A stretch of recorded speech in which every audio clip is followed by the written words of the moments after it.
किए थे हम लोग बात किए थे डायरेक्ट स्पीच के बारे में, जिसमें से कुछ उदाहरण भी लिखे थे। इसमें से कुछ 3 पॉइंट इस प्रकार के उदाहरण में हम लोग लिखे। तो 3 पॉइंट उदाहरण में कोई से एक उदाहरण उठा के लिए हैं। उसने कहा मैं तैयार हूं। तो चलिए इस एग्जाम्पल के माध्यम से हम पूरे नरेशन के बारे में कुछ हद तक समझते हैं कि नरेशन क्या होता है। चलिए देखते हैं। उसने कहा, देखिएगा उसमें हम 2 पॉइंट बात लिखे थे। 2 पॉइंट बात ये लिखे, एक ऐसा लिखे थे जो वाक्य सीधी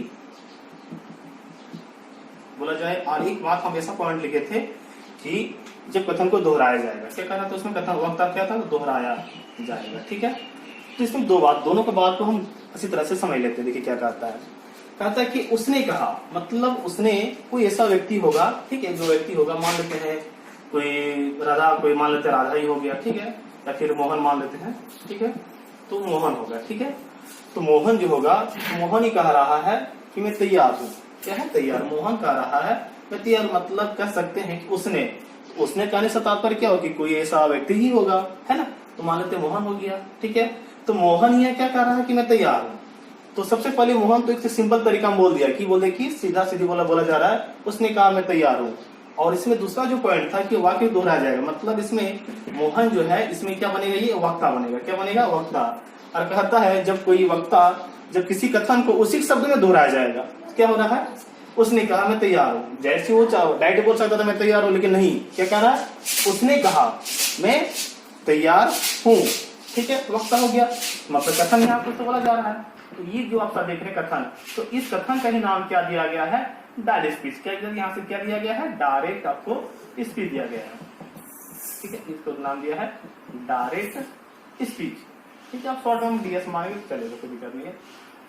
तो इसलिए इस तरह वाक्य आपको हिंदी अंग्रेजी में कुछ भी ऐसा वाक्य मिलेगा तो आप यही बात बोलेंगे, क्या बोलेंगे कि ये डायरेक्ट स्पीच है। मतलब इसमें देखिएगा एक कोमा के अंदर में रहेंगे, ठीक है, और एक इन्वर्टेड कोमा के बाहर में रहेंगे। जब ऐसा रहेगा तो आपको दो आपको पॉइंट की परिभाषा कोई याद नहीं लगेगी। एक तो बात बोला जाएगा कि जो वाक्य सीधा सीधे बोला जाएगा तो सीधा सीधे ही बोला जा रहा है, ठीक है, और एक बोला जा रहा है कि दोहराया जाएगा। तो क्या हो रहा है कि जब कोई वक्ता किसी कथन को उसी शब्द में जब दोहराया जाएगा तो फिर वो कहलाएगा डायरेक्ट स्पीच कहलाएगा। अब इसमें देखने का हमको 2 चीज मिलेगा, एक इसके अंदर में है, एक बंद है, एक बंधन में है, और ये क्या है, थोड़ा सा बाहर में है, ठीक है। तो देखिएगा अब कहता है कि इस प्रकार का जो इनका नाम कुछ तो होगा, तो इनका जो नाम है, ठीक है, और इसके बीच में क्या है, कोई वाक्य लिखा है। जैसे देखने को क्या मिल रहा है कि मैं तैयार हूं, तो इनके बीच में ही है ना, मैं तैयार हूं। तो ये क्या है, इन्वर्टेड कोमा के अंदर है। क्या है ये, इन्वर्टेड कोमा के अंदर में क्या है, ये अंदर में, ठीक है, ये इन्वर्टेड कोमा के अंदर में आपको है, ठीक है, इन्वर्टेड कोमा के अंदर में क्या है, ये अंदर में है। तो इनका जो नाम हो जाएगा, इस प्रकार का जो नाम हो जाएगा, तो इनका जो नाम होगा, ध्यान रखेंगे, ठीक है, इनका जो नाम हो जाएगा, ये इसका हो जाएगा आपको रिपोर्टेड, ठीक है, इसको हो जाएगा रिपोर्टेड स्पीच। कहने मतलब हो गया, तो कह सकते हैं, आराम से बोल सकते हैं तब तो सर ऐसा कि मैं तैयार हूं, तब हो जाएगा कि हाँ आराम से हो जाएगा कि मैं तैयार हूं। अब मैं तैयार हूं तो क्या है, पूर्णविराम देंगे। एक ध्यान रखिए, कोई भी सेंटेंस अब जब डायरेक्ट स्पीच में लिखेंगे तो उसकी पूरी बात को लिख के ही उसके बाद ही आप इन्वर्टेड कॉमा डालेंगे। ये नहीं कि हम बात अधूरा लिख दिए और हम डाल दें, नहीं, ऐसा नहीं करने हैं। पोजीशन क्या कि मैं तैयार हूं, तो यहाँ पूर्ण डाल दिए, मैं अपनी बात को पूरी कंप्लीट कर दिया। अब हम क्या कर सकते हैं, इन्वर्टेड कॉमा हम लोग लगा सकते हैं, तो दिक्कत नहीं है। तो मैं तैयार हूं, क्या है, ये इन्वर्टेड कॉमा के अंदर है, ठीक है, क्या है, ये अंदर है। अब इसमें एक बात क्या है, बाहर है, देखिए, ठीक है, देखते हैं। उसने कहा, तो उसने कहा, तो ये क्या है, ये हिंदी वाक्य कुछ ऐसा लिखा हुआ है और ऐसा है, ठीक है। तो ये आपका क्या हो गया, ये बाहर हो गया, ठीक है, ये क्या हो गया, अब इन्वर्टेड कोमा के बाहर हो गया ना, कोमा के बाहर हो गया। तो अब ये जो वाक्य कहलाएगा, तो यहाँ क्या कहलाएगा, उसने क्या कहलाएगा, रिपोर्टिंग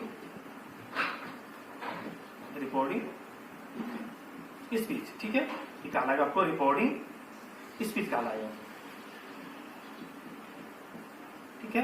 तो अब क्या होगा, जो कोमा के बाहर में रहेंगे वो रिपोर्टिंग स्पीच कहलाएंगे, और जो अंदर रहेंगे वो कहलाएंगे रिपोर्टेड स्पीच कहलाएंगे। तो इसमें हमें इस चीज को जाना याद रखना बहुत जरूरी है कि कोमा के बाहर वाले वाक्य क्या कहलाते हैं और कोमा के अंदर वाले वाक्य क्या कहलाते हैं। आराम से तरीका से याद रख सकते हैं, जो कोमा के अंदर में रहेंगे वो रिपोर्टेड स्पीच कहलाएंगे, और जो कोमा के अंदर मतलब बाहर में रहेंगे वो कहलाएंगे रिपोर्टिंग स्पीच। अंदर रहेगा तो रिपोर्टेड स्पीच और बाहर रहेंगे तो ये देखिए, ये तो देखने से लग रहा है कि इन्वर्टेड कोमा के बाहर में है ना, ये कॉलेज से ऐसा लग रहा है कि ये बाहर ही दिख रहा है, ठीक है कि नहीं, तो ये क्या कहलाएंगे रिपोर्टिंग स्पीच। आप ध्यान रखेंगे जब आप डायरेक्ट स्पीच का सेंटेंस लिखेंगे तो ये आपको रिपोर्टिंग स्पीच और रिपोर्टिंग स्पीच बनेगा। तो ध्यान रखेंगे कि आपको रिपोर्टिंग स्पीच प्लस, ठीक है,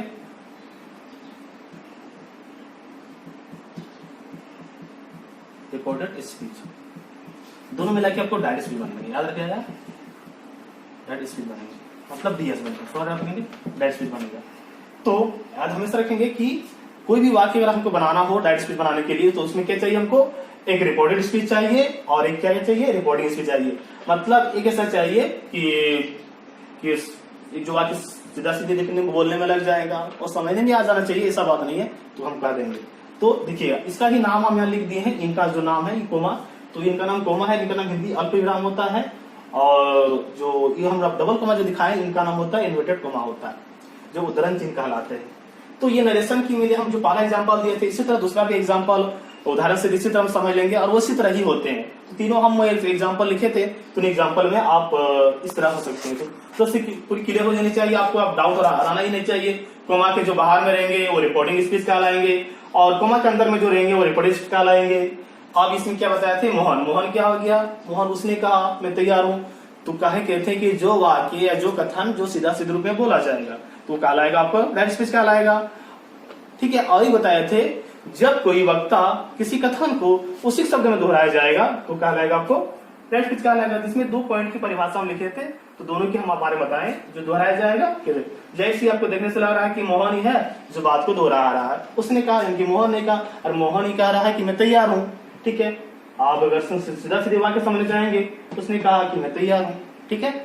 तो इसमें हम लोग डायरेक्ट स्पीच के बारे में पूरी तरह से हम लोग क्लियर, डाउट क्लियर रहना चाहिए। अगर कोई भी डाउट हो तो आप हमें अवश्य कमेंट करके बताएंगे कौन सी डाउट कहाँ रह गई है। चलिए नेक्स्ट वीडियो फिर मिलते हैं डायरेक्ट स्पीच में।